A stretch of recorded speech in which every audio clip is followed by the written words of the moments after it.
Sepúlveda, educadora diferencial, magíster en educación inclusiva, coordinadora del programa de integración.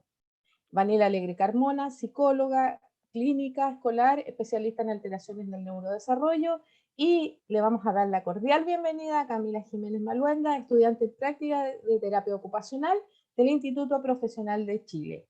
Así es que, ¿cómo vamos a proceder hoy día? Vamos a proceder de la siguiente manera, vamos a trabajar de la siguiente manera. Después de cada temática daremos unos minutos para leer sus preguntas que nuestras expositoras van a contestar con mucho entusiasmo. Así es que los invitamos a ir dejando sus dudas y comentarios en el chat, ¿ya? Para resolverlas luego de cada intervención, ¿ya? Entonces dejamos con ustedes a Dalia, Vanil y Camila en esta exposición de Casas Girasoles.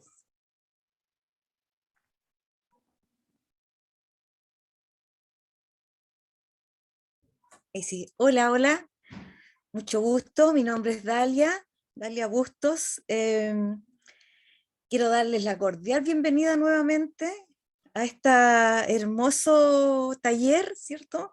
Estamos muy contentos de poder compartir con ustedes en esta hora. Esperamos de todo corazón que puedan atesorar, ¿cierto?, lo que les vamos a entregar hoy día, puedan también compartirlo con otras personas cuando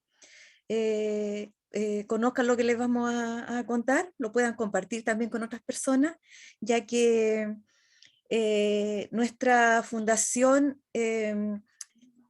cree en el sentido de comunidad, ¿cierto? Entonces, la idea es que vayamos sembrando un granito de arenas con estos conocimientos que vamos a obtener. Como decía Roxana, ¿cierto? Este webinar se va a dividir en 3 secciones, que es diagnóstico,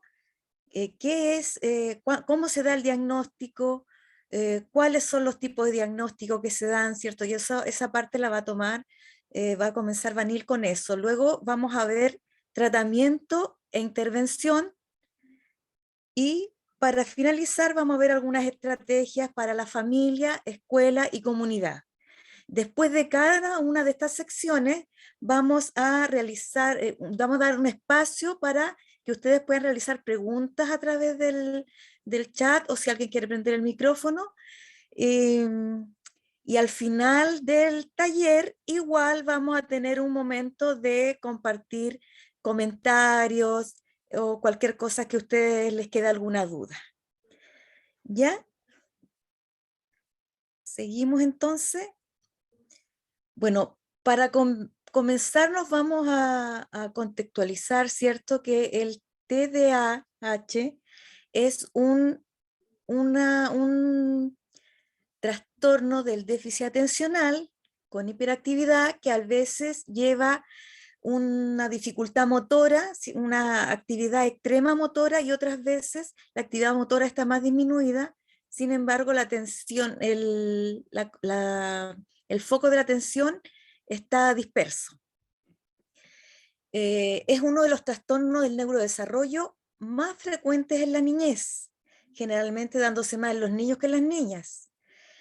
Los niños con TDAH pueden tener problemas para prestar atención, controlar conductas impulsivas, pueden actuar sin pensar cuál será el resultado o ser excesivamente activos.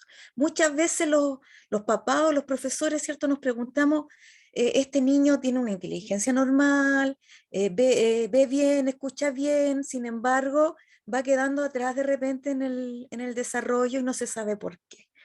¿Ya? Entonces, también es llamado el TDAH un trastorno de tipo transitorio, ¿ya?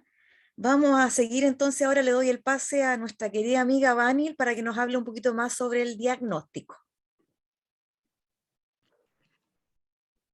Hola, hola, muy buenas tardes, noches a todos, mucho gusto. Espero, y al igual que Dalia, que hoy día tengamos un buen espacio de aprendizaje, un buen espacio para desmitificar el TDAH y para responder también a todas las dudas posibles. Queremos que este taller sea lo más práctico, dinámico y resolvedor de dudas posibles. Muchas de las dudas que plantearon cuando se inscribieron están resueltas en este taller, ¿ya? Así que es súper importante que si quedan dudas las vayan haciendo sin ningún problema. Yo les voy a hablar un poquito de lo que tiene que ver con el diagnóstico según el DSM-5, que es el manual en el fondo que, el manual de psicología que junta todos los trastornos, digamos, relacionados con salud mental, ¿verdad? Antes estaba el DSM-4 revisado, que tenía una clasificación diagnóstica del TDAH distinta a la actual. Entonces, vamos a ver un poquito cuáles han sido los cambios para que podamos actualizar también nuestro lenguaje, nuestro vocabulario, ¿ya? Primera cosa que debo decir y que es importante, el único profesional que puede hacer un diagnóstico de TDAH es el médico.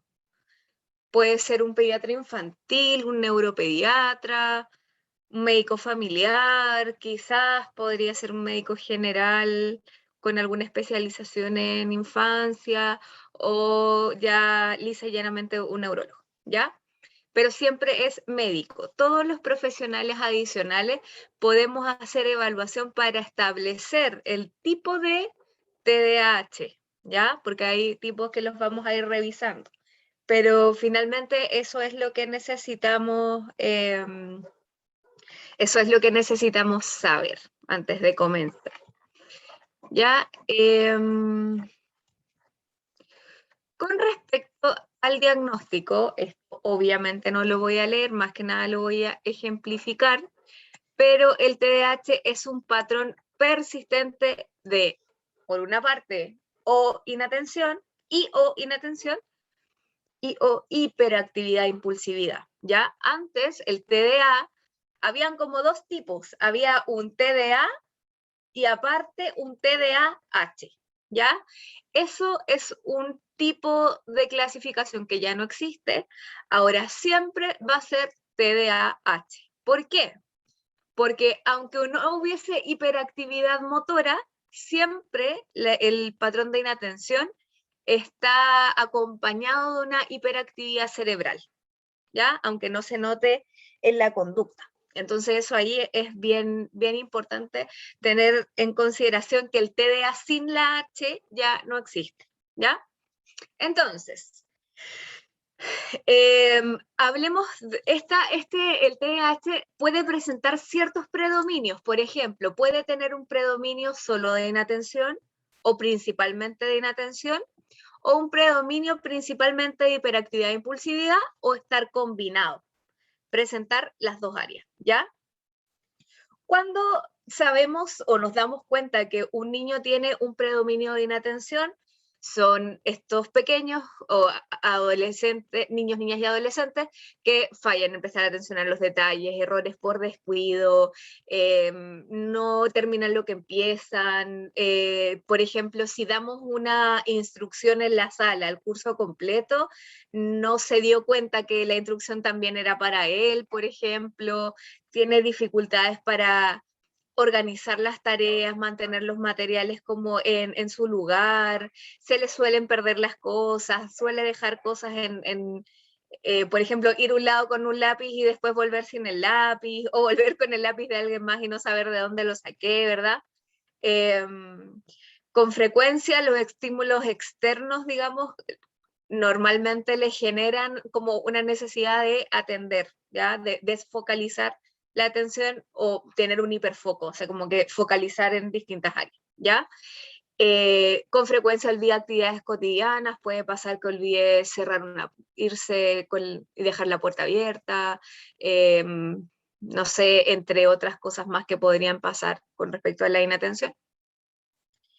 Cuando el TDAH tiene un predominio, en este otro caso de hiperactividad e impulsividad, aquí ya es una cosa un poquito más que genera, digamos, más complicación a nivel de calidad de vida, ¿ya? Por lo general son chicos que no pueden no estar en movimiento, necesitan el movimiento, no es que se muevan porque quieran, suelen retorcerse en los asientos, cambiar de posición, estar todo el rato jugando con algo con las manos, levantarse cuando esperaríamos que permanezca sentado, suele corretear, trepar, escalar, como tratar de movilizarse de esa manera. Es muy difícil jugar en algunos casos con estos chiquillos porque les cuesta esperar su turno, seguir instrucciones, les cuesta el ir y venir, digamos, de la interacción del juego, suelen hablar excesivamente, interrumpir, puede acercarse demasiado a otro, acercarse cuando los demás están ocupados o le han dicho que espere, dificultades para esperar en general, y esos son, y en algunos casos se pueden presentar, como el TDAH que es tipo combinado, ambas áreas. Ahí se los voy a mostrar ahora. Los 3 tipos de TDAH según el DSM-5. TDAH con presentación predominante de falta de atención, que es el TDAH tipo inatento, presentación predominante hiperactiva impulsiva, que es TDAH con predominio hiperactivo impulsivo, o la presentación combinada, que es el TDAH tipo combinado o tipo mixto, ¿ya? Ojo aquí, el TDAH es un diagnóstico que no se cura. Todos tenemos, las personas que tenemos TDAH, lo tenemos desde que nos diagnostican desde pequeños y lo tenemos para el resto de nuestra vida, pero ¿qué pasa?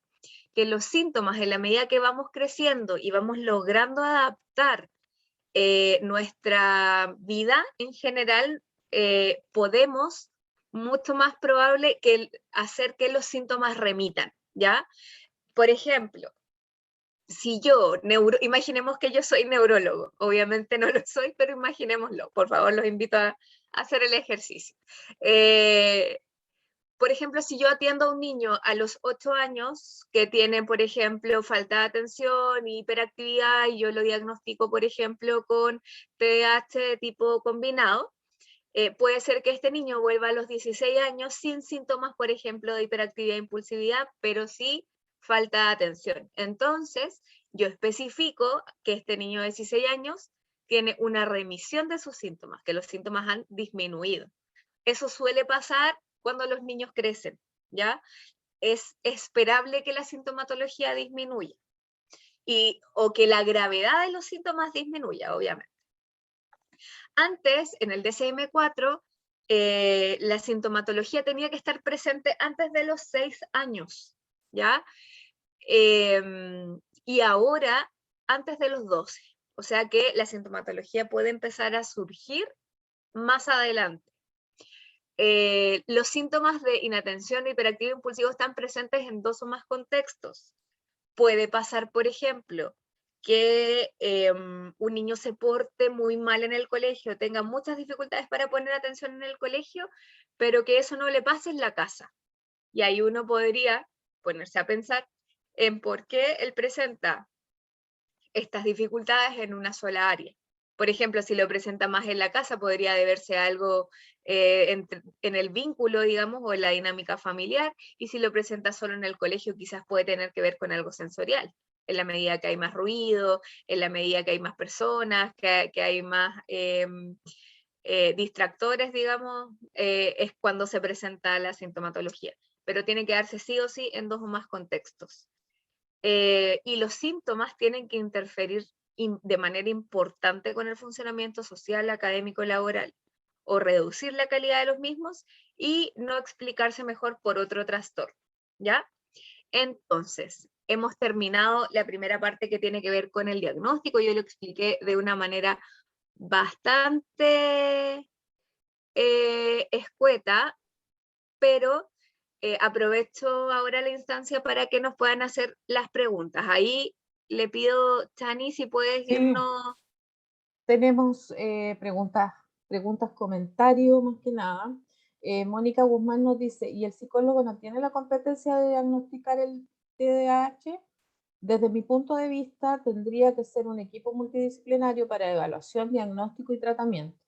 efectivamente, el psicólogo no es que no tenga la competencia, los psicólogos sí tenemos la competencia, pero, por ejemplo, si es para ingresarlo a un programa o es para, ya sea un programa de salud, un programa educativo, un programa de intervención, etcétera, el diagnóstico tiene que ser validado por un médico neurólogo. Nosotros podemos hacer el informe completo con la sintomatología y decir, el alumno tiene déficit y el neurólogo tiene que poner atencional con hiperactividad. O sea, en realidad no es que no tengamos la competencia, lo podemos hacer sin ningún problema, pero para que sea válido es eso. ¿Otra Hay más? sí, hay otra pregunta que dice, a ver, voy a irme hacia arriba. A nivel de programa de integración escolar, en el FUDEI sigue apareciendo TDA o TDAH para el diagnóstico. Sí, exactamente. A nivel de pie es muy común que todo esto se demore un poco en actualizar. De hecho, si ustedes se fijan, también todavía en el FUDEI, para los que trabajan en programas de integración, igual dice trastorno de espectro autista o síndrome de Asperger, y esa categoría ya no existe, y ya no existe hace rato. Igual con la aparición del DSM-5, entonces en el FUDEI no se han hecho, bueno, más que en el FUDEI es en la plataforma del programa de integración donde no se han hecho los cambios pertinentes en esa área. ¿Otra? Sí, tenemos Perla Tavilo, nos pregunta, ¿desde qué edad se puede diagnosticar a un niño o niña con TDAH? La verdad es que la sintomatología empieza a aparecer cuando son muy pequeños. Por ejemplo, yo diría unos 4 años, porque antes de ese tiempo mucho más probable es que tenga que ver con, como con temas de personalidad y cosas así. Lo importante de la edad es considerar cuándo la sintomatología está generando dificultades en el funcionamiento general. Por ejemplo, si yo no puedo salir con mi hijo al mall, al cine, o no puedo, o evito salir de mi casa para no llevar a mi hijo que tiene 2, 3 o 4 años, ahí yo ya puedo pensar en que algo pasa, ¿ya? Y a lo mejor más que hacer el diagnóstico, lo importante es buscar un tipo de intervención. A lo mejor de la línea de la intervención más multidisciplinaria en vez de ir a hacer el diagnóstico, ¿ya? Pero el diagnóstico se puede hacer, lo más común es que se haga cuando los niños entran en edad escolar, que es cuando se empiezan a notar las dificultades más en la línea de lo académico.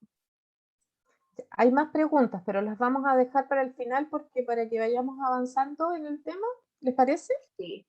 Sí, porque hay algunas Mira, otras preguntas. déjame responder esta que es interesante. Algunos instrumentos desde la psicología para conocer indicadores del TDAH.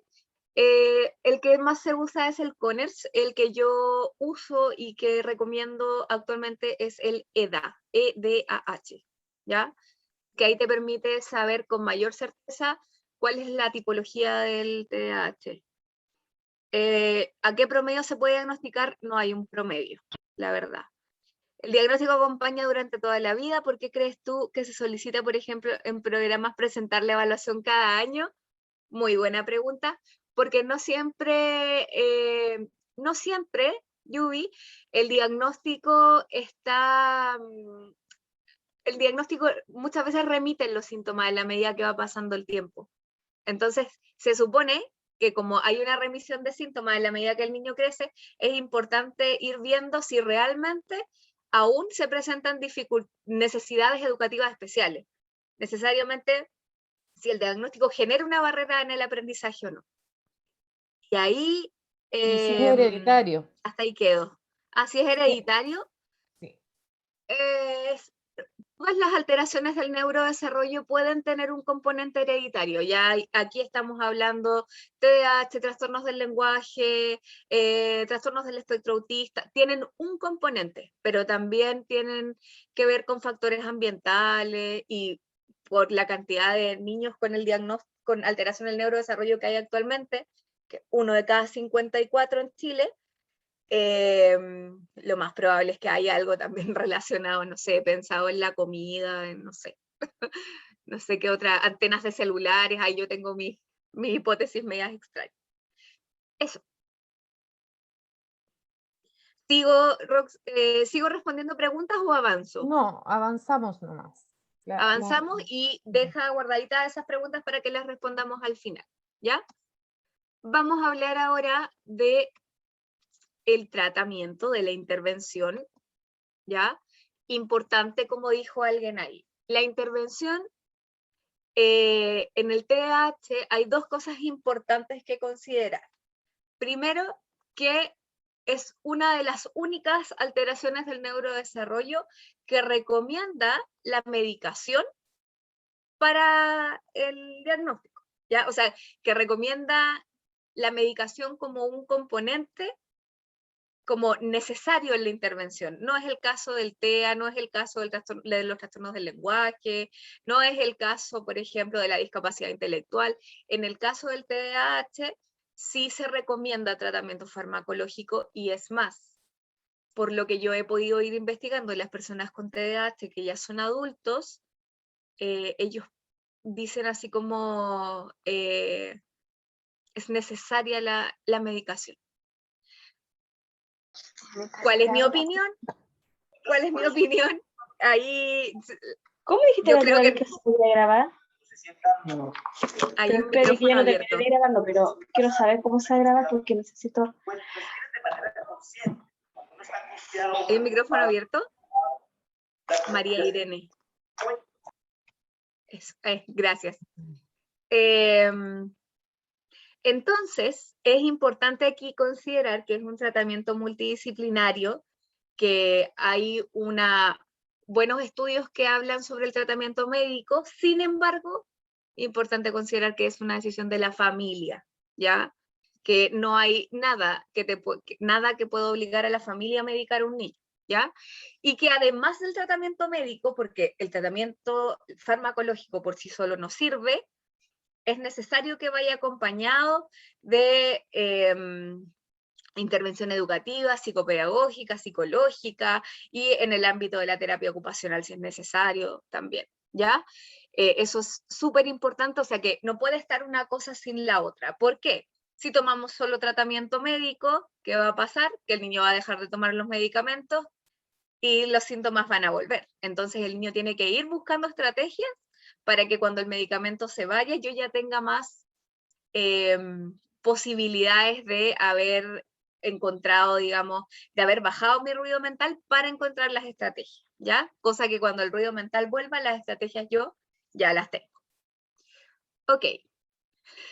No quiero detenerme en hablar del tipo de medicamentos, solo quiero decirles que hay tres tipos: los estimulantes, que son más fuertes, pero más recomendados porque tienen mejor efectividad; los no estimulantes, que tienen como un 66% de efectividad, pero que son un poquito menos invasivos; y las anfetaminas, por ejemplo, como el más conocido es el Adderall, pero eso ya es, digamos, otro nivel, las anfetaminas, y generan harta adicción, así que ahí es todo un tema, hay que tener cuidado también, ¿ya?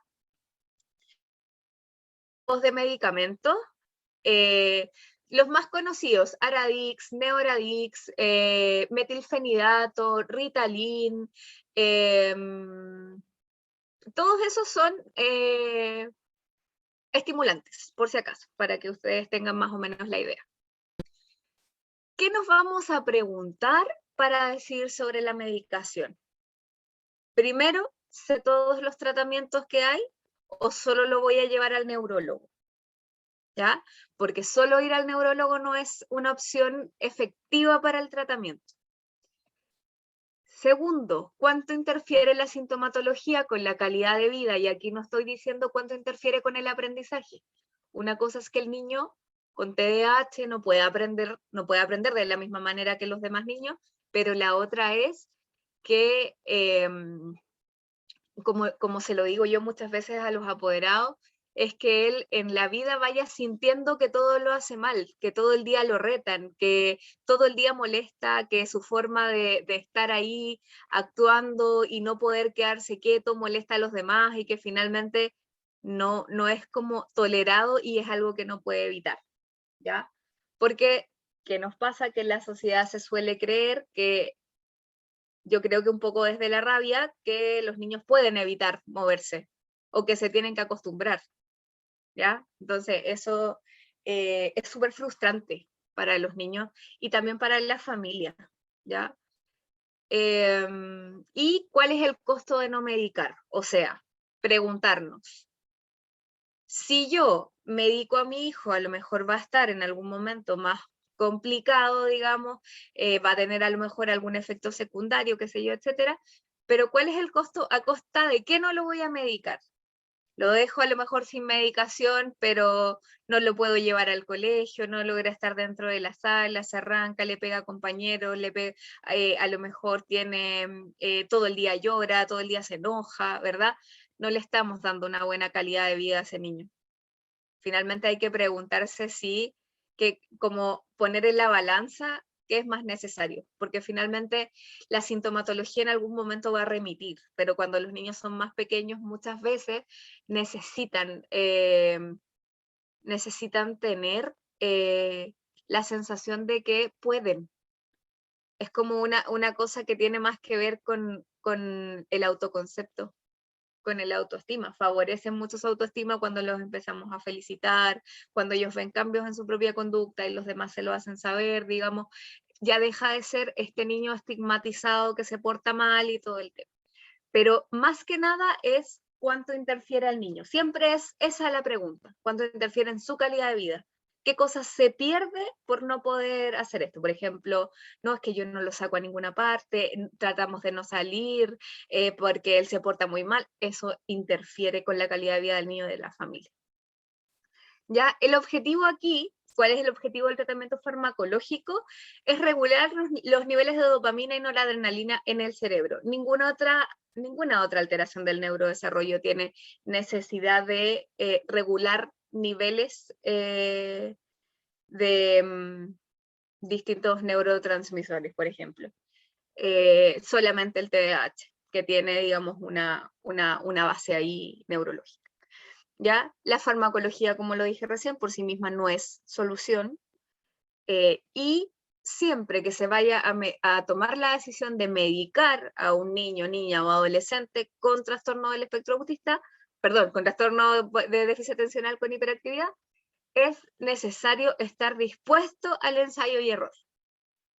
A ir donde el médico, tomar la primera opción que me dio, probar unos 15 días, ver cómo están los efectos secundarios que remiten más o menos como a los 15 días. O sea, si los primeros 3 días los efectos secundarios son mucho, ya hay que pensar en probar con otro medicamento, porque significa que el medicamento no le hace caso. O sea, no le sirve en el fondo. Pero a los 15 días, cuando hay efectos secundarios que son más tolerables, a los 15 días los efectos secundarios deberían remitir y debería comenzar, digamos, a darse esto como de que es más, empiezan como a notarse más la efectividad, digamos, del medicamento sin tanto efecto secundario, ¿ya? Entonces, por eso siempre los neurólogos recomiendan un inicio gradual.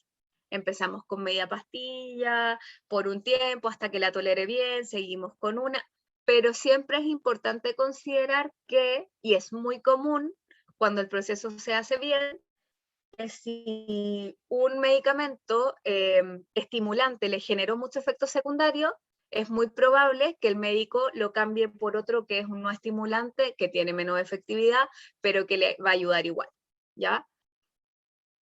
Y hay que considerar que algunos tratamientos alternativos para el TDAH no están respaldados por estudio de investigación y otros no lo están. No es que quizás yo esté en contra de otro tipo de tratamiento, lo digo al tiro, no, pero por ejemplo, muchas veces yo me he encontrado con niños con dificultades complejas a nivel de calidad de vida, que la familia se niega a la medicación, que es una decisión de la familia y es súper respetable, pero que prueban con cosas como flores de Bach, por ejemplo. Y las flores de Bach, si bien sirven muchísimo, no tienen un componente relativo a, funcionan como a nivel energético. No tienen, por ejemplo, una base como medicinal, por ejemplo, como las plantas medicinales y cosas así. Entonces, en algunos niños pueden funcionar perfecto, pero en otros niños pueden no funcionar. Lo mismo pasa, por ejemplo, con la suplementación de alimentos, el gamma-lacto B6, las vitaminas, suplementos vitamínicos, el omega 3 no es para todos los niños, entonces es súper importante que antes de pensar en tratamientos alternativos, igual lo consulten con un especialista, ¿ya? Eso con respecto al tratamiento farmacológico, y ahora viene toda la parte que es multidisciplinaria, ¿ya? Ahora, considerando lo que a mí me compete, que es el área de la psicología, voy a hablar un poquito de cuál es la función de nosotros los psicólogos en la intervención del TDAH. Primero, hay que considerar el área emocional. ¿Por qué? Porque un niño con TDAH sí o sí, todas las alteraciones que tenga a nivel emocional son, yo diría que siempre, no he visto un caso, he visto pocos casos en que no, pero que son siempre secundarias y reactivas a la sintomatología del TDAH. Por ejemplo, un niño que ya ha sido estigmatizado como el niño que se mueve, como el niño que no se calla, como el niño que molesta a los demás niños, ¿verdad? Y eso genera en el niño una autoimagen de yo soy malo, lo hago mal, no aprendo, no me porto bien, y los niños como que internalizan esa como autoimagen y autoconcepto de sí mismo, y que es súper difícil de sacar, ¿ya? Es súper difícil de trabajar cuando llevan muchos años de fracaso escolar, fracaso social, fracaso, por ejemplo, en la relación familiar, que también puede pasar, ¿ya? Entonces, se genera principalmente lo que hay que trabajar, psicólogos, sí o sí, si vamos a intervenir con los niños, tenemos que trabajar en respecto al tema de la autoimagen negativa, porque empieza en edades muy tempranas, y hay tendencia, mucha tendencia en la adolescencia a la depresión, a las conductas de riesgo. De hecho, hay un estudio, Franklin, que creo que era el apellido del investigador, que es uno así como de los más potentes en estudios del TDAH actualizado, que dice que hizo como un estudio transversal desde los niños más chiquititos en adelante, y después los evaluó cuando eran más grandes, y comprobó que las personas con TDAH sin medicación tienen una esperanza de vida menor, tienen más propensión a los accidentes de auto, más propensión a, no sé, a accidentes por descuido, mucha más propensión a las conductas de riesgo, entre otras cosas, digamos, por la necesidad de estar todo el tiempo estimulando el cerebro de A, B o C manera, incluyendo el consumo de sustancias, consumo problemático de sustancias.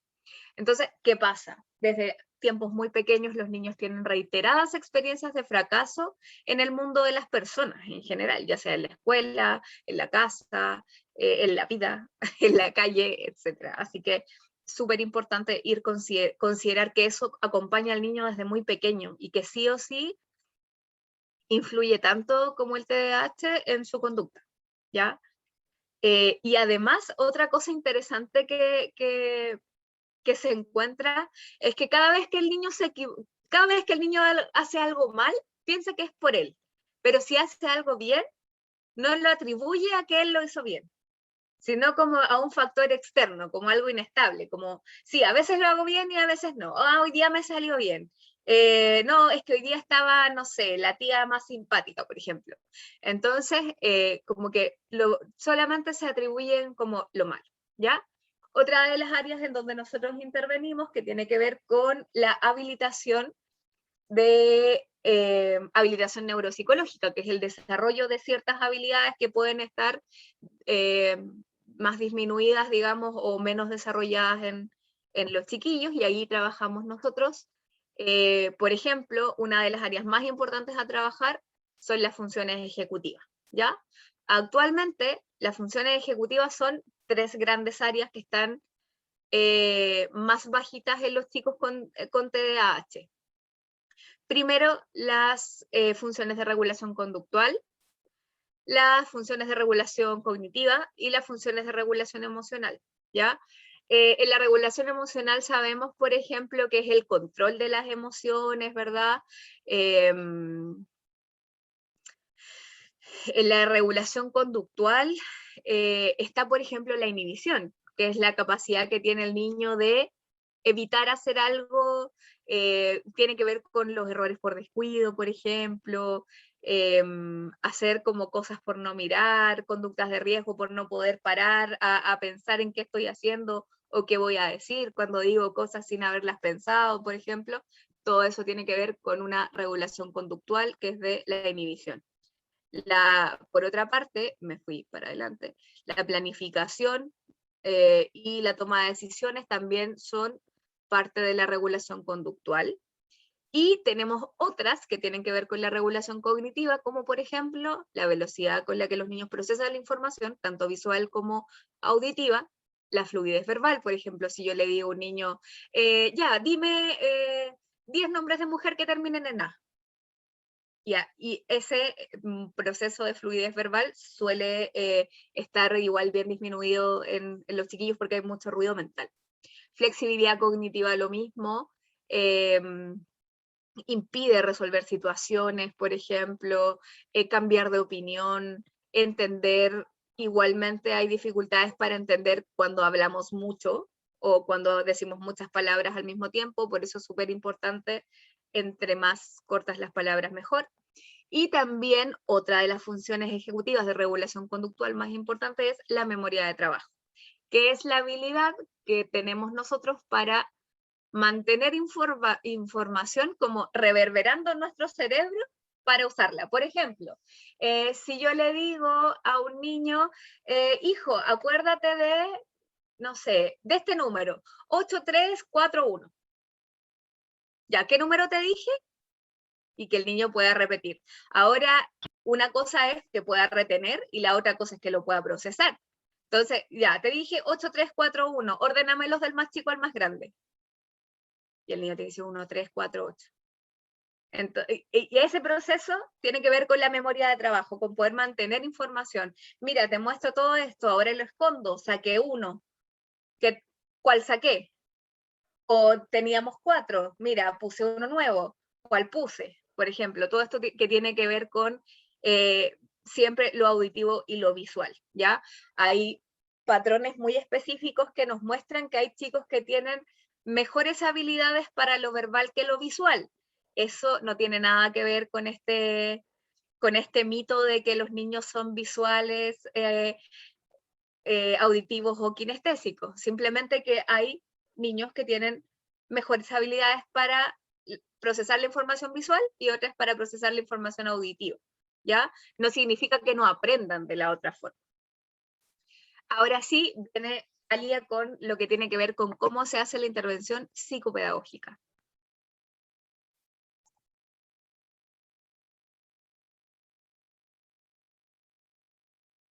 Dalia, estás súper, súper muteada. Ahora sí. Gracias.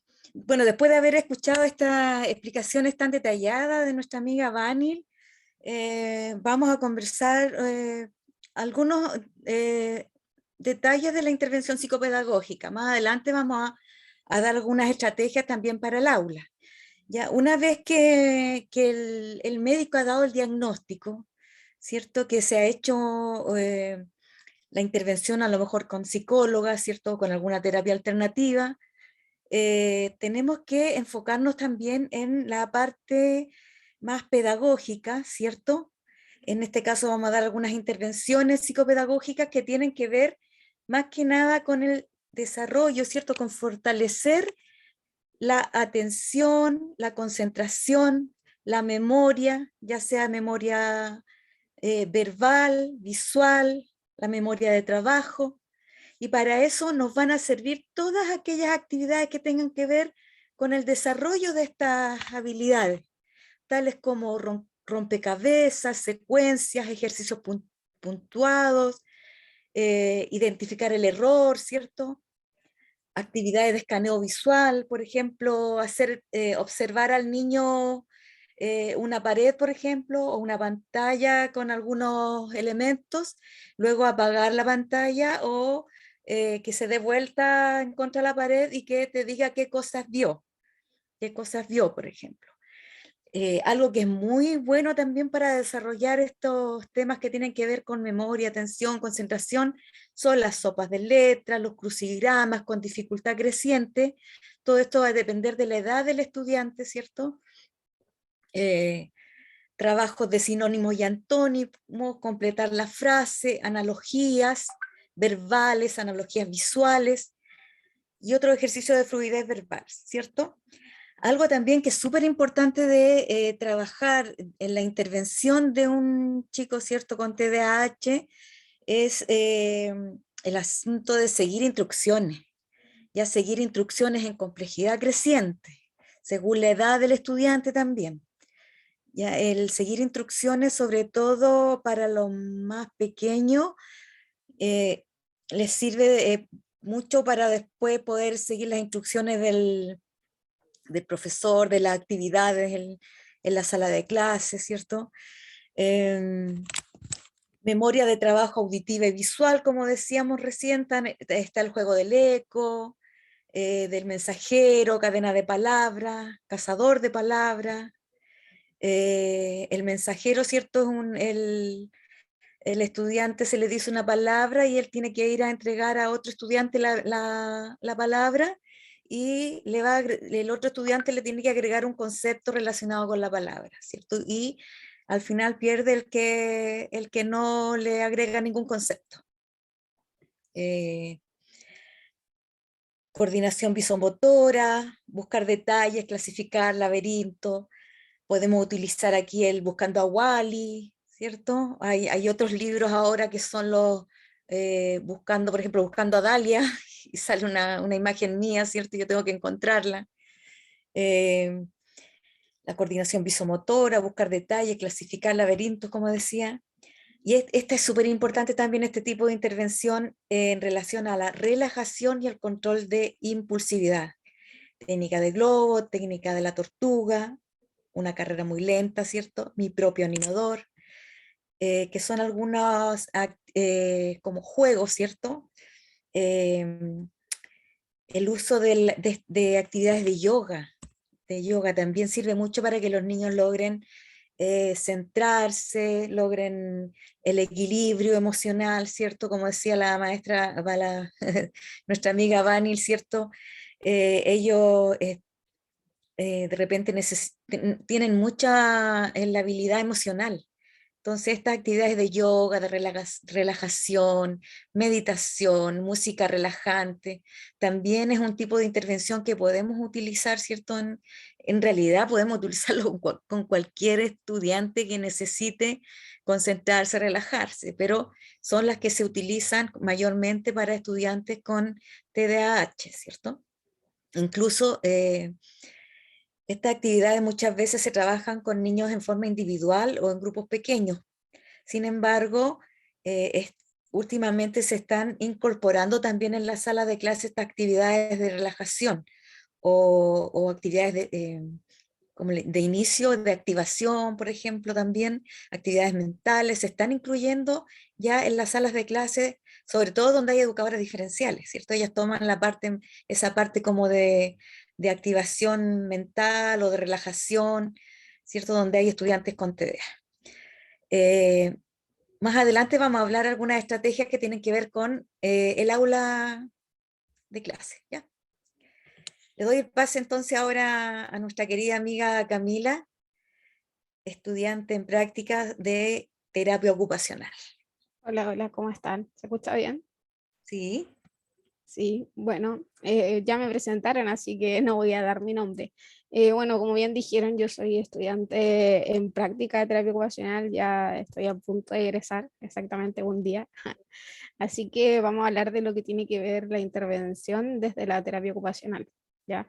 Terapia ocupacional se basa en la teoría de la integración sensorial. ¿Qué quiere decir esto? La integración sensorial se basa en cómo nuestro cerebro procesa la información proveniente del exterior a través de nuestros sentidos, ¿ya?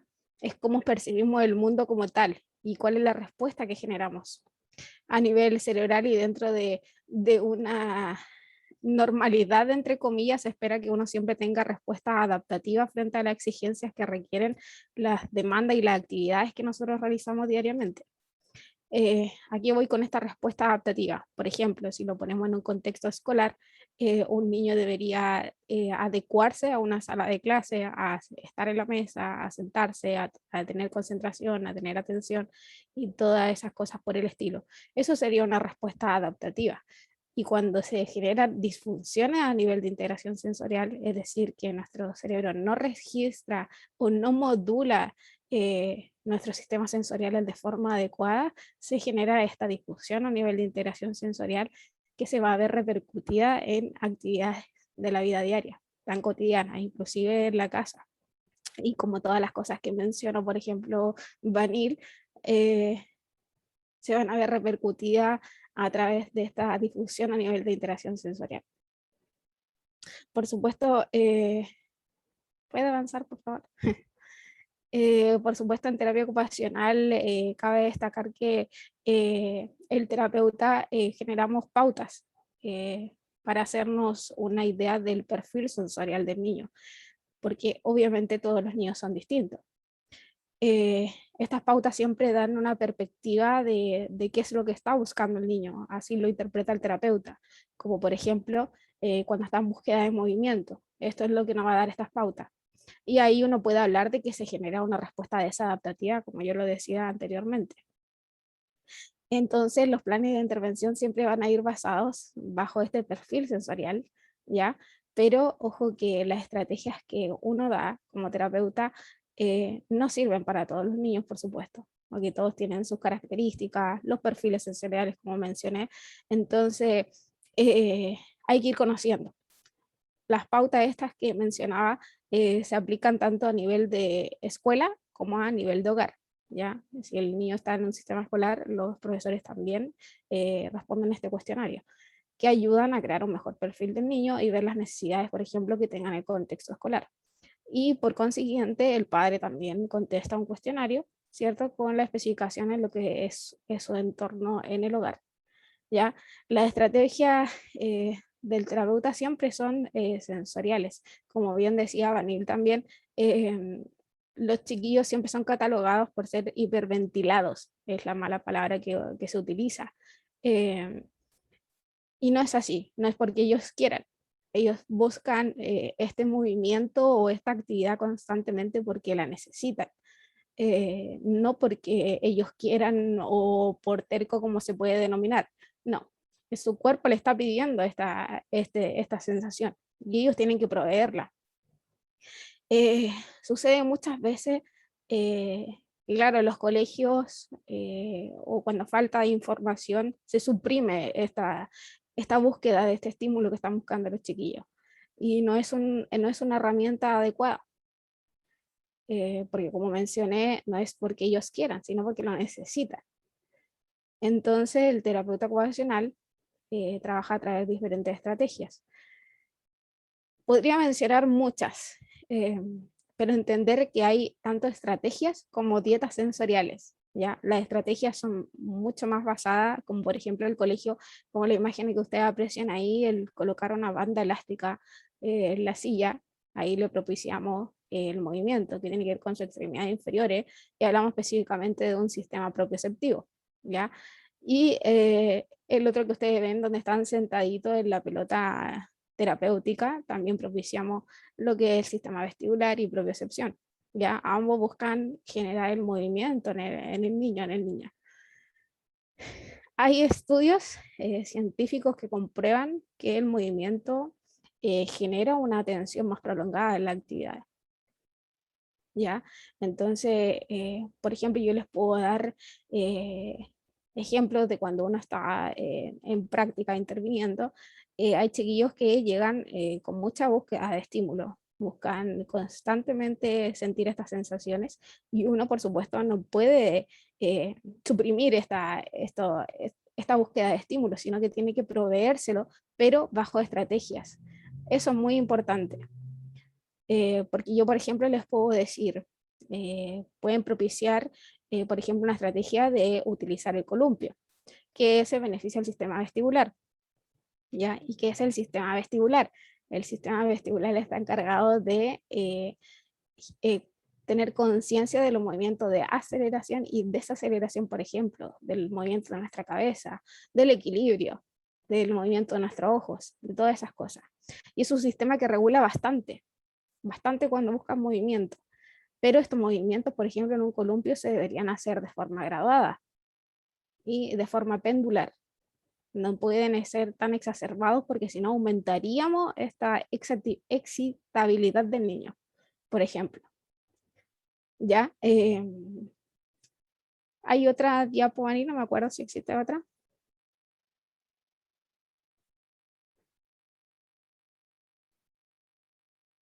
Ahí están las preguntas. Ya. Eso en términos generales de terapia ocupacional, como le digo, yo puedo darles muchas estrategias, quizás podemos alargarnos mucho más en el tema, así que si tienen preguntas sobre el tratamiento del TDAH, déjenlo en los comentarios. Ya, vamos a hacer algunas preguntas que quedaron un poquito, algunas, a ver, déjenme revisar. Finalmente podrías repetir, parece que eso es para Vanil, finalmente podrías repetir el test que usas para evaluar, por favor. Dice Elizabeth. Me parece que lo volvieron a escribir abajo, Rosario. Sí, Queda, perfecto. está Sí. correctamente escrito el que dijo Rosario. Ya. ¿Qué tan frecuente es que un niño con TDAH manifieste comorbilidad? Muy, muy frecuente. Todas las alteraciones del neurodesarrollo pueden presentar comorbilidad. Por ejemplo, es esperable que los trastornos del lenguaje, los trastornos de comunicación, perdón, los trastornos de aprendizaje no verbal, los trastornos por déficit atencional con hiperactividad, en algún caso puedan presentar ciertas conductas del espectro autista, por ejemplo. Y suelen ser diagnosticados como autistas cuando en realidad la prevalencia es el TDAH con una sintomatología adicional. Pero es muy común que presente comorbilidad con otras alteraciones del neurodesarrollo o con síntomas de otras alteraciones del neurodesarrollo y que presente mucha comorbilidad, sobre todo en la adolescencia, en trastornos, o sea, perdón, patologías de salud mental. Eso. Ya. Dice Morgensen, ay, se me fue la pantalla, ahí está. Morgensen Stern, perdón. Mi hija está medicada con risperidona, pero no veo mucho éxito y la neuróloga canceló una consulta que vengo esperando hace meses. ¿Cuál es la medicación más exitosa para niños extremadamente hiperactivos y desatentos? Bueno, primero considerar que la risperidona no es un estimulante ni un no estimulante. Es algo que necesito comentar para que ustedes lo sepan. Hay medicamentos que están hechos para otra cosa, pero que en dosis más pequeñas sirven para disminuir cierta sintomatología en niños con alteraciones del neurodesarrollo. Caso uno es la risperidona, por ejemplo, que no está hecho como un medicamento para el TDAH, más bien es un antipsicótico, ¿ya? Pero en dosis bajas ha resultado muy efectivo para niños con alta impulsividad, ¿ya? Para niños que tienen dificultades como para como que son muy impulsivos en su manera de actuar. Pero si me preguntan cuál es la medicación más exitosa para niños extremadamente hiperactivos y desatentos, yo pensaría en el metilfenidato, ya en el Ritalin o cualquier otro tipo de metilfenidato, porque hay distintos nombres, o quizás, no, metilfenidato, porque es, por ejemplo, el Aradix y el Neoradix lo que tienen es que tienen no son de liberación prolongada, entonces se demoran tienen como muy corto el efecto de funcionamiento, y un niño extremadamente hiperactivo y desatento en todos los contextos de su vida necesita una medicación que sea como más como constante, ojalá un medicamento de liberación prolongada. A ver, mi hijo fue diagnosticado con TDAH en primero básico. El neurólogo me dijo que necesitaba medicación o realizar algún deporte. Me sugirió natación y de manera urgente, cambio de colegio, donde pudiera desarrollar habilidades artísticas y sociales y no estar en un colegio donde lo discriminaran por ser como era. Hice todo lo que me dijo el neurólogo y santo remedio.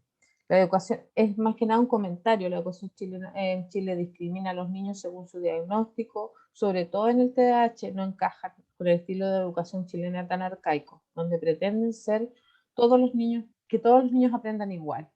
Eso Sí. nos dice Victoria. Estamos como bien dice la frase, en un sistema educativo del siglo XIX, con profesores del siglo XX y niños del siglo XXI. Efectivamente, y me alegro mucho que lo haya cambiado de colegio. Ahora, es súper importante para la familia considerar esto que comenta Victoria. Hay cosas que son imprescindibles que los niños aprendan, y no para todos los niños es imprescindible aprender a leer, aprender a hacer ecuaciones, aprender a hacer... La calidad de vida de los niños no depende de lo mucho que aprendan, y eso es algo que la familia tiene que liberar un poco sus expectativas de exitismo y decir: lo más importante para mi hijo es que él sea feliz y esté en un contexto donde se sienta aceptado, o donde pueda, o donde tenga por último espacio para encontrar en qué es bueno y qué otras habilidades tiene, si es que no son las habilidades pedagógicas.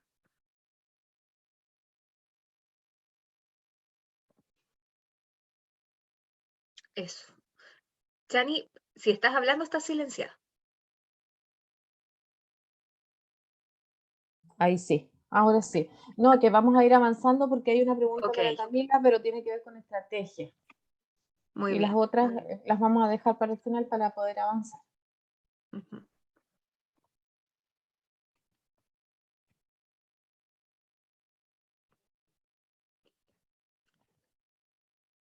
Ya, dale, Cami.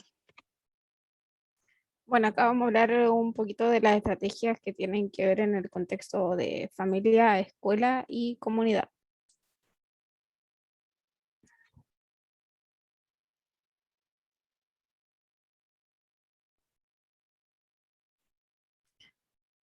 Algunas estrategias en cuanto al contexto familia pueden ser, por ejemplo, la coordinación con la institución educativa, como por ejemplo programar de forma conjunta la estrategia educativa, valga la redundancia, además del control de la conducta, como por ejemplo normar consecuencias, refuerzos, claridad y consistencia.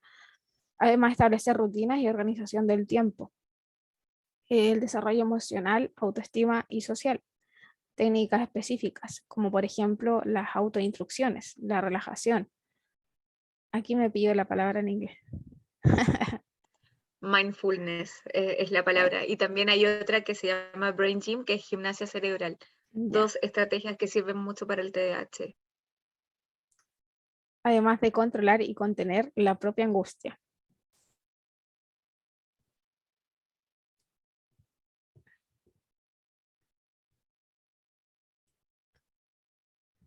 Por otro lado, encontramos lo que es la ubicación en el aula.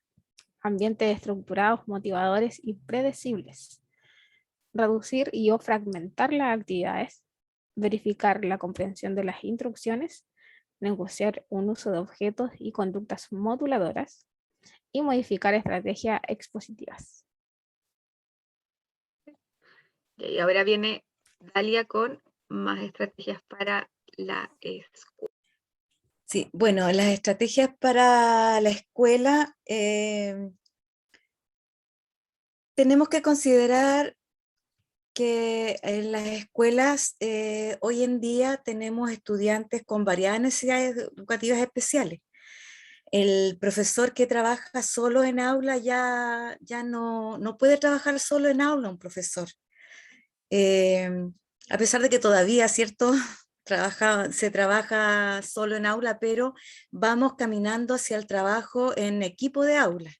Lo que más se ve hoy en día son las educadoras diferenciales en algunas asignaturas, ¿cierto? Entonces las educadoras diferenciales ayudan bastante en cuanto a las estrategias. Sin embargo, los profesores también tienen que como educarse un poco en los estudiantes que ellos tienen. Por ejemplo, en el caso de los TDA, leer acerca de los TDA, coordinarse con las educadoras diferenciales para capacitarse, ¿cierto? Y considerar, ¿cierto?, que el profesor tiene, en el aula está la parte de metodología, está la parte del ambiente y está la parte de lo que el profesor puede hacer, ¿ya? En la metodología tenemos lo que nos mencionó nuestra amiga Camila, ¿cierto?, anteriormente.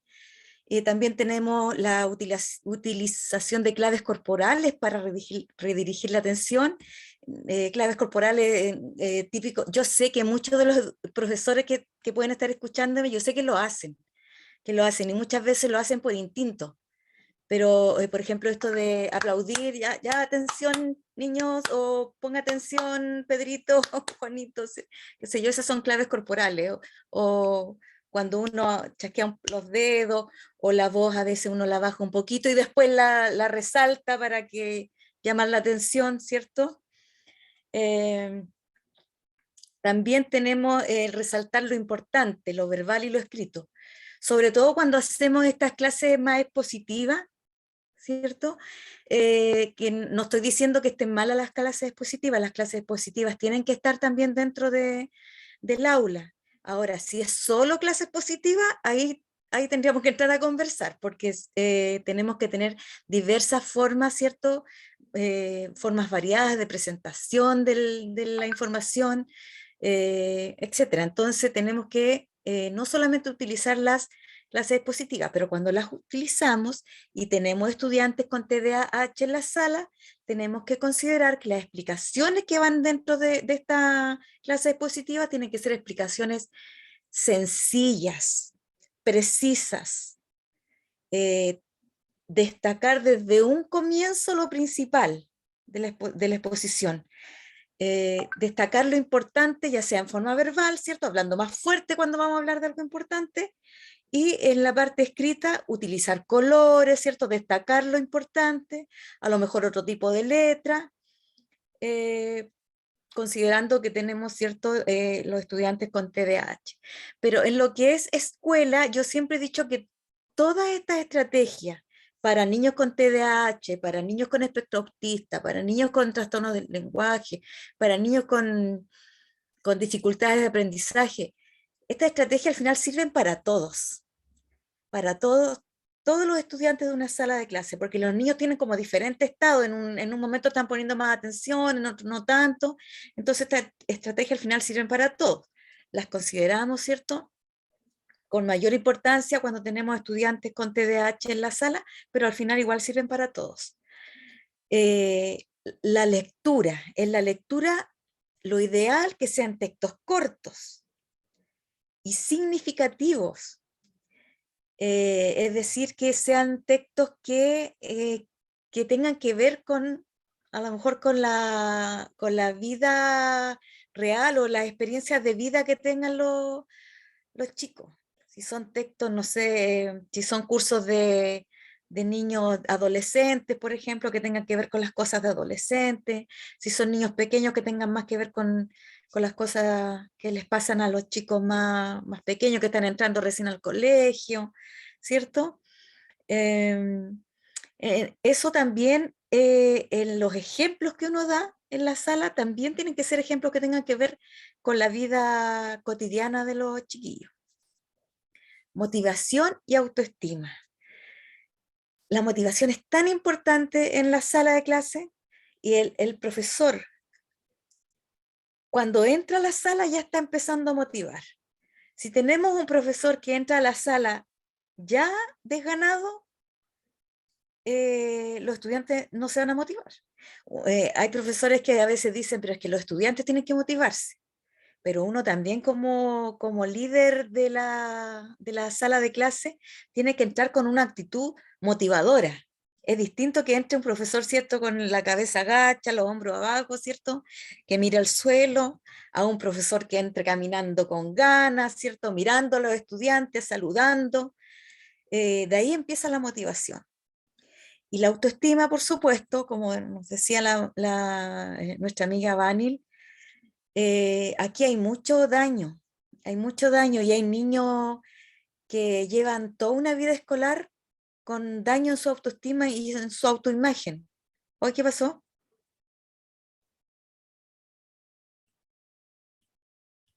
¿Vanil? Problemas técnicos. Espero. Estamos con problemas técnicos. Sí. Ahí está Vanil de nuevo. Lo siento, me super caí. Mm. Me super caí. Ahí estoy, listo. Perdón, continúen.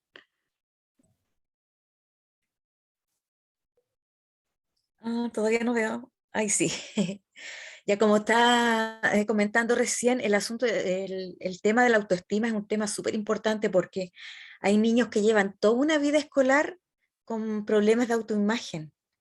Entonces el profesor en el aula tiene una misión importantísima con respecto a este tema. Todas las actividades para un niño con TDAH debemos empezarla asegurándole el éxito al estudiante. Asegurándole el éxito, que experimente el éxito. Y de ahí comenzar, ¿cierto?, a complejizar a lo mejor las actividades. Pero es súper importante que el estudiante experimente el éxito, que sepa que es capaz, que puede hacerlo, y después comenzar a complejizar un poco más las actividades, ¿cierto? Lo otro importante también que se utiliza mucho, que es la técnica de tutores.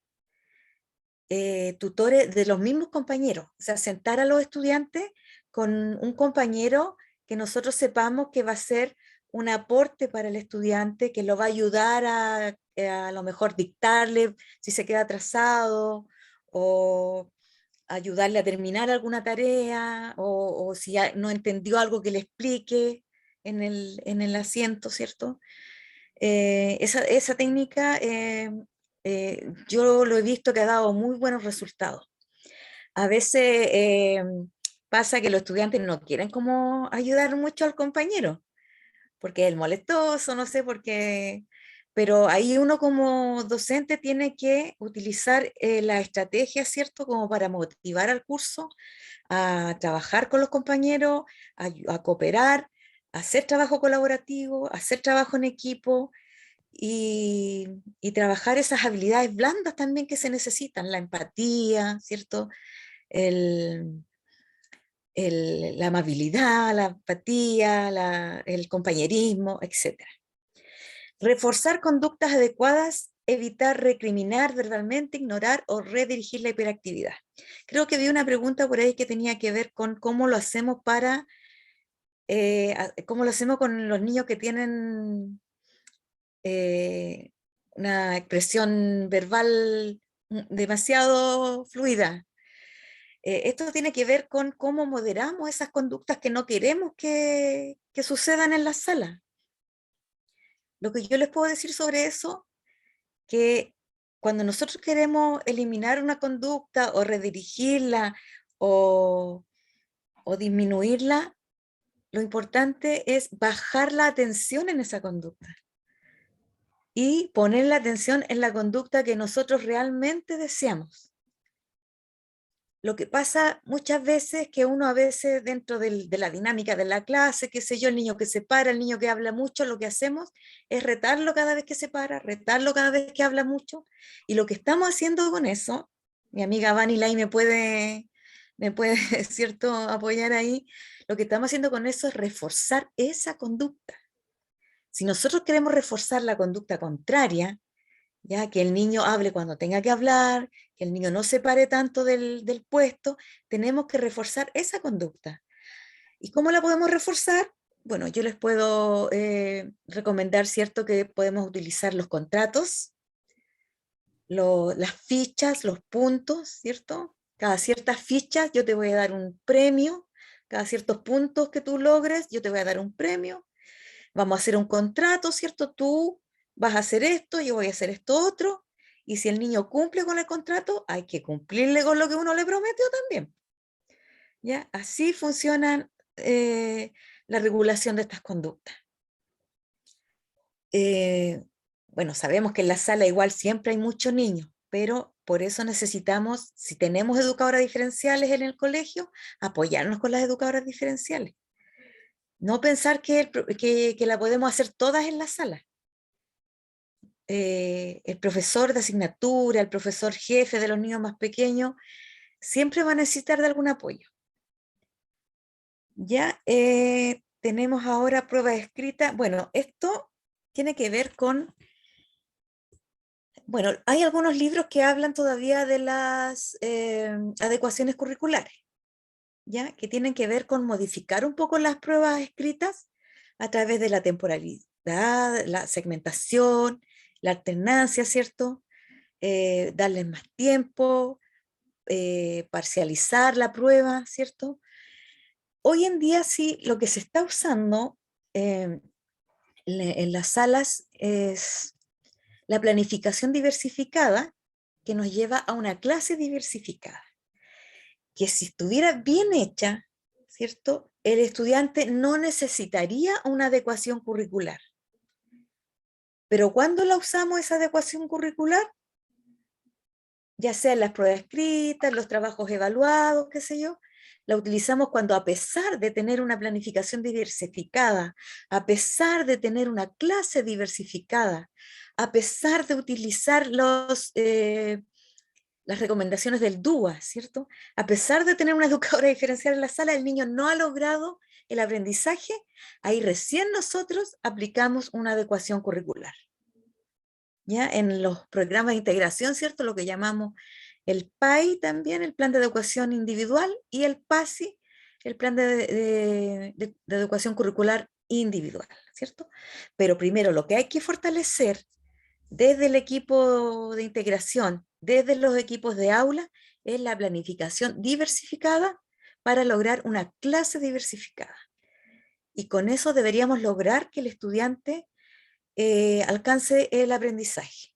Ahora, si así todo no lo alcanza, tenemos estas otras herramientas que son el PAI y el PASI, ¿cierto?, donde debemos aplicar las adecuaciones curriculares que correspondan. No sé si tengo otra diapo o solamente esa. Eso sería en cuanto a la estrategia que yo tengo. Ya, para finalizar vamos a hablar de estrategias para la comunidad en general. Esto mezcla un poco lo de la familia y la escuela, ¿ya? Y primero, evitamos el decir eres. Hoy que eres odioso, eres desordenado, eres acá. Promovamos el uso del estás. Hoy estás muy conversador. Hoy...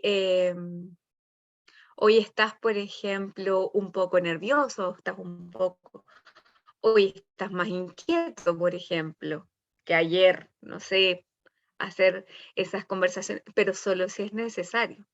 Creo que muchas veces, más que nada, nos conectamos con la rabia, digamos, cuando hacemos estos comentarios. Lo otro es súper importante. Las conductas de hiperactividad, como decía Dalia, cambio de posición en la silla, pararse, moverse a bailar, por ejemplo, o se ignoran o se redirigen. ¿Ya? Por ejemplo, vimos que el compañero, vimos que el estudiante se está moviendo, le sacamos la silla, le decimos, ¿quieres quedarte de pie un momento? Ya, lo quedamos. Puedes quedarte parado, pero en tu lugar, por ejemplo. No hay problema si lo haces de pie, pero en tu lugar. O por ejemplo, ¿estás nervioso? Ya, anda a buscar, pues, lo mandamos a buscar algo afuera, a repartir una guía, lo mandamos, por ejemplo, a hacer alguna actividad, borrar la pizarra y le damos la posibilidad de movimiento. En ningún caso nos va a servir evitar que el niño se mueva. ¿Ya? Sí, Vanil, perdón, apoyando lo que tú dices, bajo la misma estrategia que damos los terapeutas, por ejemplo, la utilización de un cojín terapéutico, es igual, proporciona movimiento en la silla. Em, y por otro lado, la implementación de roles dentro del contexto escolar, como por ejemplo el repartir guía, el que tenga una función, el repartir materiales, el retirar los materiales, etc. También sirve dar periodos y lapsus, por así decirlo, por ejemplo, el que el niño pueda salir de la sala a utilizar un momento el columpio o el resbalín si así lo hubiera. También es una estrategia. Gracias, Cami. Y lo mismo que dijo Dali hace un rato, qué bueno que ya se anticipó, esto de por ejemplo, suele pasar clases online. Si el niño no está todo el tiempo mirando la cámara, o si se paró, o si está dando vuelta en la silla, si está acostado en la cama o en la silla, asumimos que el niño no está entendiendo, no está poniendo atención, no está escuchando. Así que en ese caso, papás y mamás, en vez de retar al niño durante toda la clase, o profesores, en vez de como a lo mejor activar el micrófono y decir, siéntate bien, quédate quieto, bla, bla, bla, hagámosle una pregunta Eso. para ver si efectivamente no está poniendo atención o si está poniendo atención. Porque el niño puede estar perfectamente dando vueltas como trompo arriba de la cama y estar escuchando la clase. O no sé, acercarnos al dormitorio de nuestros hijos y decir, ¿de qué están hablando en la clase? Aunque el niño esté haciendo cualquier otra actividad. Por ejemplo, tenemos el caso, voy a contar un caso específico de nosotros. Roxana tiene un hijo con el espectro autista y en un inicio le costaba mucho concentrarse, rompía la goma y decía, y consideramos el hecho de que, ¿y si mejor usa plasticina? Todas las clases online él estuvo haciendo Pokémones con plasticina y él pudo concentrarse perfectamente, pero si hubiese tenido un contexto familiar que le dijera, deja ahí la plasticina, no estés haciendo eso, suelta todo, pone atención, mira la pantalla, hubiese sido significativamente menos productivo su aprendizaje, por ejemplo. ¿Ya? Así que no todos aprenden mejor estando quietos y esto de tener algo en las manos sirve harto. ¿Ya? Lo otro, y por ahí había una pregunta. La medicación es necesaria y es efectiva, ¿ya? Para el TDAH, pero es una decisión familiar, ¿ya? Evitemos amenazar, evitemos culpar por no medicar y eduquemos sobre cuáles son las otras alternativas o qué es lo que dice la ciencia con respecto al tema de la medicación y también no nos enfoquemos en lo educativo. Digámosles a la familia, conectémoslos con la propia necesidad de la familia. Decirle, por ejemplo, su hijo está generando experiencias personales muy negativas porque sus compañeros no quieren jugar con él, porque no lo invitan a los grupos, porque los compañeros le tienen miedo. Y es muy difícil que yo pueda trabajar eso si no se trabaja la conducta. O, por ejemplo, usted no puede salir con su hijo a la calle, evita llevarlo. Imagínese de todo lo que su hijo se está perdiendo. Entonces, finalmente, yo no le puedo decir qué hacer, pero si usted prueba distintas estrategias, que yo le puedo dar varias, y eso no resulta, realmente piense en la medicación y hágalo por su hijo, porque en algún momento la medicación puede ser un camino para mejorar su calidad de vida. Y independientemente que como lo diga la familia, medicar, drogar, cualquier palabra que usen, en algún momento sí, efectivamente puede causarle efectos secundarios, a veces sí, a veces no, hay que probar el medicamento más adecuado, pero ¿cuál es el costo de no medicarlo? ¿Cuál es el costo para el niño, en el fondo, no para la familia? Y vamos a hablar un poquito de manejo conductual igual. Esto es muy desde la terapia cognitivo-conductual para niños, que es una de las que lamentablemente diría yo, pero es la que más sirve para los chicos que su conducta tiene que ver con algo que no pueden controlar, ¿ya? Porque esto como de la terapia conversacional, donde nosotros le explicamos al niño por qué su conducta está mal, el niño ya sabe que lo que está haciendo está mal, siempre lo ha sabido, pero no lo puede evitar. O sea, yo lo hablo como desde mi propia experiencia. Yo tengo trastorno por déficit atencional con hiperactividad, y yo, por ejemplo, siento que el cuerpo me pica por dentro cuando estoy demasiado quieta o cuando estoy sentada en una silla con los pies hacia abajo. Sí, prefiero siempre estar sentada a lo indio, prefiero siempre estar sentada en una pelota, prefiero siempre estar sentada en cosas más blanditas, porque si estoy sentada en algo más duro, paso 40 minutos y ya estoy desesperada. Necesito parar. Es la sensación de que el cuerpo te pica por dentro. Entonces, cuando alguien te dice, no te muevas, quédate quieto, no te levantes, es muy, muy frustrante, muy, porque no es algo que uno pueda evitar. Yo creo que una vez me dijeron que ¿cómo vas a ser psicóloga si todo el rato estás así moviéndote? Nunca lo olvidé, fue en la universidad. Otra cosa, por ejemplo, estrategias que pueden servir para el manejo conductual. Bueno, ya hemos escuchado la economía de fichas, sistema de puntos, por ejemplo, hoy la regla de esta semana es no le pegamos a nadie. Si tú no le pegas a nadie hoy te ganas una estrellita y mañana igual, tienes que juntar por lo menos 3 estrellitas en la semana para que yo te dé A, B o C premio. Ahora, el premio no necesariamente... O sea, el reforzador tiene que ser potente, pero no necesariamente un PlayStation por semana, ¿ya? O sea, no necesariamente tiene que ser algo, pero por ejemplo, ¿qué sirve en niños más pequeños? Decirle, si juntas 3 estrellas, puedes elegir el lugar a donde vamos a salir, o puedes elegir tu comida favorita, puedes elegir la película que vamos a ver el fin de semana, puedes elegir una actividad para hacer con tu papá, o con tu mamá, o con alguien en específico. Esos pueden ser tipos de reforzadores muy positivos para los chiquillos. Y sistema de puntos también, como decía Dalia, cada vez que tú hagas tal cosa, te vas ganando un punto, y cuando sumes tantos puntos va a pasar tal o cual cosa, ¿ya? Los contratos de conducta. Aquí es importantísimo, importantísimo con los contratos de conducta considerar algo. Nosotros no podemos poner en el contrato de conducta portarme bien, porque eso es demasiado abstracto para un niño. Y sobre todo, que siente que no puede controlar su conducta, ¿ya? Entonces le estamos poniendo al tiro el primer obstáculo para la intervención, ¿ya?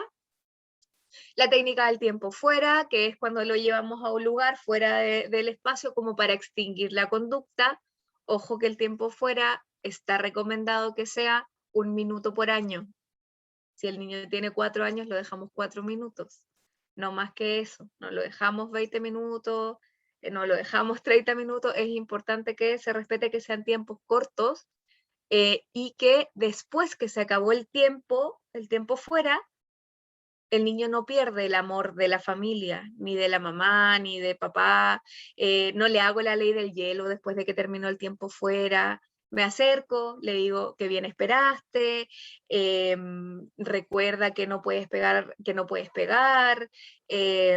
y ahí hablamos. Cuando el niño está calmado, cuando el niño no está enojado, cuando el niño no está hiperactivado, ¿ya? Cuando nosotros ocupamos explicaciones, ojalá sean lo más concretas posibles, son cuando el niño está en un estado de escucha activa, ¿ya? Refuerzos positivos, ir escogiendo bien los reforzadores. Por ejemplo, uso del celular. Hay niños que te piden el celular todo el día. Aprendamos a disminuir el celular, por ejemplo. Si el niño ocupa el celular toda la tarde, es preferible de que le demos media hora por cada cosa que haga que nosotros queremos. Por ejemplo, ya, ¿tienes media hora para usar el celular? Listo, media hora. Se acabó la media hora. ¿Quieres media hora más? Hace tal o cual cosa. Ya, y después la hacemos, te lo doy media hora hasta que suene el reloj. Terminó el reloj. Ya, mamá, todavía lo quiero seguir ocupando. Bueno, entonces vas a tener que hacer A, B o C cosas. O sea, darle tareas entre medio para el reforzador. Es mucho mejor, obviamente. Yo no estoy diciendo que sea muy bueno que estén todo el tiempo en el celular, pero si tenemos un niño que pasa 3, 4 horas diarias con el celular, es mejor utilizarlo como un reforzador para que vaya haciendo ciertas actividades, como en el fondo negociarlo, ¿ya? Ahora, hay otros reforzadores positivos, no necesariamente es el celular, puede ser la tele, puede ser un juego, un juguete favorito, ustedes, cada familia, cada persona va a ver cuál es el reforzador más significativo para su hijo. Autoinstrucciones, que tiene que ver con hablarse a sí mismo. Por ejemplo, en la sala, cuando estamos explicando, es mejor que decir, saquen su cuaderno, saquen el libro y ábranlo en la página 25, ¿ya? Es mejor agarrar el libro y decir, voy a abrir mi libro, autoinstrucciones, voy a abrir mi libro en la página 25, voy a buscar la página que tiene el 2 con el 5 y lo voy a ver ahí. En esa página hay un texto, hay un dibujo de un niño, bla, bla, bla, y le estamos dando la explicación. Estamos haciendo que el niño desarrolle la capacidad de autoinstruir, ¿ya? Y el protagonista de la semana es cuando elegimos a un niño, ojalá sea el niño con TDAH, y le decimos puras cosas bonitas. Qué bien lo hiciste. Hoy día, no sé, me gusta, qué bueno que compartiste tu colación. Cada vez que el niño haga algo bueno, profesor y compañeros refuerzan la conducta esperada, ¿ya?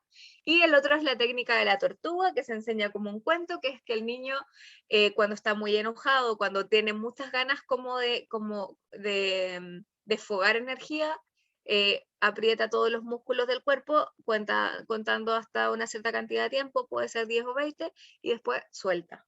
Y ese proceso de contraer y relajar es como un poco más cómodo para el niño. Ahora sí, hemos terminado, vamos con las preguntas sobre estrategias, pero en general vamos a ir revisando todas las preguntas que hayan ido saliendo. Bueno, atendiendo también al tiempo, vamos a leer dos preguntas que tienen que, las demás nos comprometemos, pero muy comprometidos a responderlas vía correo electrónico. Vamos a ir respondiendo de a una, pero una tiene que ver con lo que habló Cami, lo que tiene que ver con terapia ocupacional. ¿Qué estrategias recomiendas para el hogar desde la terapia ocupacional? Por favor, Cami. ¿Está por ahí? Sí, estoy acá. Ya. ¿Me escuchas, cierto? Sí, perfecto. Ya. Hay muchas estrategias a nivel de hogar, pero siempre va a depender del objetivo que se busca. Como por ejemplo, si usted quiere que su hijo o hija permanezca más en una actividad que es de mesa, podría utilizar las estrategias que anteriormente mencioné y estaban visualizadas en imágenes. Por otro lado, como mencioné, están las dietas sensoriales, que estas conllevan, por el contrario, por así decirlo, a reducir esa búsqueda de estímulo. Se generan estrategias como, por ejemplo, realizar masajes con tacto profundo, que empuje algo con peso, que empuje el carrito al supermercado, que empuje una pared, el tirar la cuerda, el arrastrarse por el piso. Son muchas actividades que pueden ser, pero como yo le dije, es importante una evaluación previa para tener el perfil sensorial del niño, ya que todos son distintos. Y además de las dietas sensoriales que uno provee, no son una receta, es decir, no van a funcionar con todos. Por ende, es importante esa evaluación previa. Y así hay muchas, tanto como dietas como estrategias, pero va a depender netamente del objetivo que quiera lograr con su hijo o hija. Para Dalia, ¿qué estrategia podemos utilizar para regular la impulsividad, en verbal en el aula de clase? Creo que esa ya la respondió. Sí, lo que pasa es que toda conducta que nosotros queramos inhibir o redirigir o disminuir tiene que ver con estrategias de tipo conductista, ya que muchas veces las estrategias conductistas han sido como mal miradas, que solo se utiliza el constructivismo, el cognitivismo, pero cuando se trata de trabajar una conducta que el niño no puede regularla él, se utilizan estas como inhibidores de la conducta. Lo principal es dejar de ponerle atención a esa conducta. Si el niño habla mucho, yo no lo estoy diciendo cállate, no hables tanto, o siéntate, no te pares, sino que yo le voy premiando la conducta que yo quiero reforzar. ¿Ya? Si el niño habla cuando tiene que hablar, yo le hago ver que lo hizo bien. Le hago ver que lo hizo bien. Lo puedo felicitar, lo puedo dar un premio, ¿cierto? Pero lo hago ver que esa conducta está bien, está esperada. Y la otra la inhibo o la redirijo, como decía nuestra amiga Vani, ¿cierto? Pero esas son las estrategias que se utilizan para mejorar esas conductas, el refuerzo positivo. O sea, yo a la conducta que yo espero le doy un refuerzo positivo y a la que no espero o la ignoro o la redirijo. Eso. Hay un tema que es necesario aclarar aquí, que dice el colega, pienso que ese tema lo debe comunicar un neurólogo. Creo que es el tema de la medicamentación, Vanil. Dejemos, aclaremos ese tema para que no se preste para malentendidos. Sí, por supuesto. Bueno, primero que nada, obviamente yo nunca voy a dar no voy a hablar de algo que no sé, obviamente. Yo no puedo hacer una recomendación de qué medicamento es mejor o peor para cada niño porque eso depende de cada niño. Cada niño es un universo, cada niño va a tener una respuesta distinta a los tipos de medicamentos.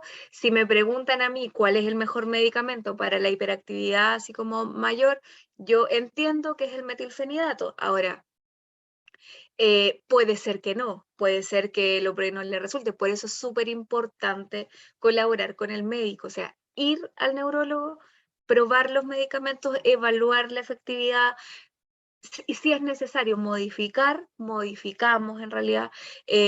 La cosa es estar abierto a ir probando cuando la medicación es necesaria para el niño, no porque no nos funcionó una vez la dejamos en el fondo de lado, ¿ya? Eso es lo que quería aclarar. Había una pregunta por ahí que me gustaría responder que tiene que ver con la apraxia del habla o la dispraxia.